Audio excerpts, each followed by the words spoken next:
Lecture d'un roman de Auður Ólafsdóttir, Le rouge vif de la rhubarbe, une auteure islandaise qui écrit des romans aux courts chapitres, des romans qui font du bien, qui ne sont pas des feel-good novels, qui sont juste des romans qui font du bien. Et voici une soirée de Noël en Islande.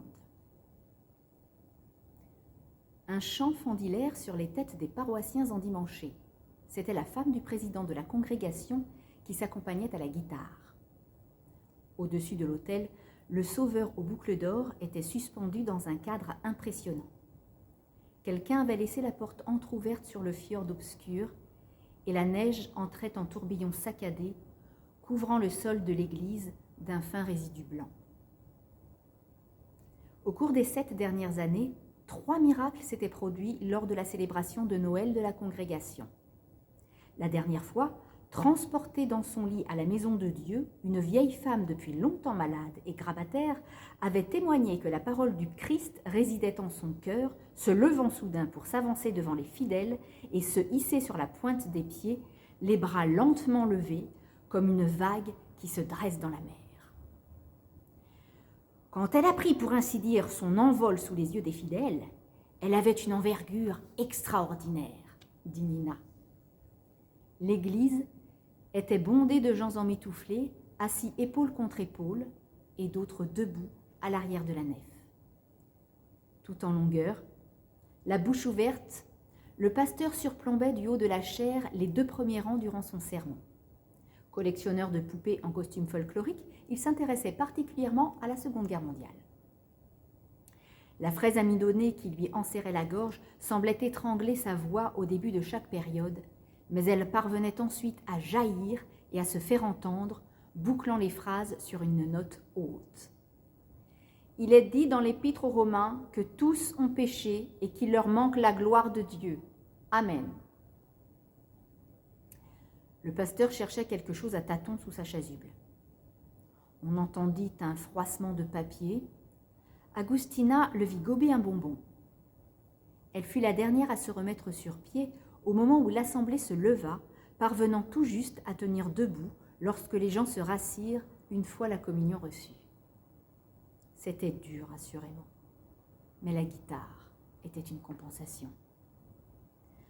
Enfant du soleil, oui, Dieu veut que tu sois pour lui un enfant du soleil. Enfant du soleil, oui, Dieu veut que tu sois pour lui un enfant du soleil.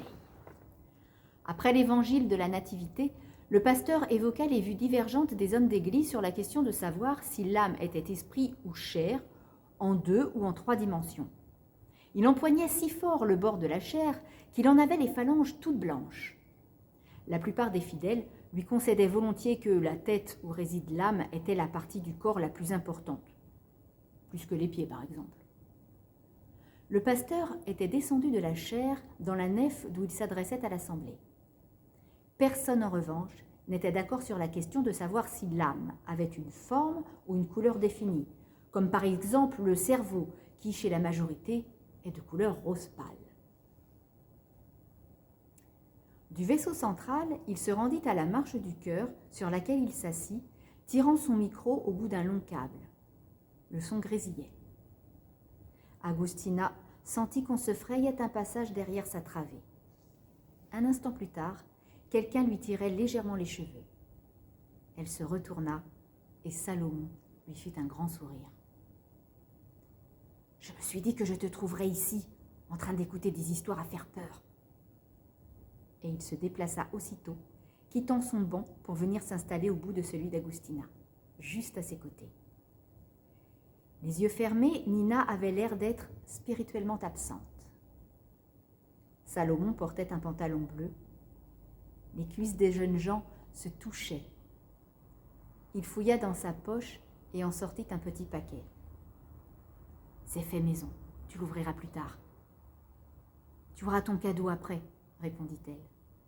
Leurs doigts s'entrelacèrent sans que nul ne s'en aperçût dans la pénombre du sanctuaire.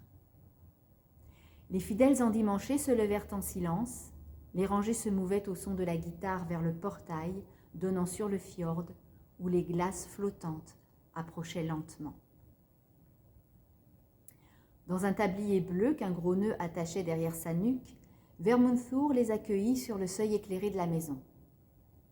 À l'heure des cadeaux, Nina offrit à Agustina un pyjama et reçut d'elle un coussinet à aiguille.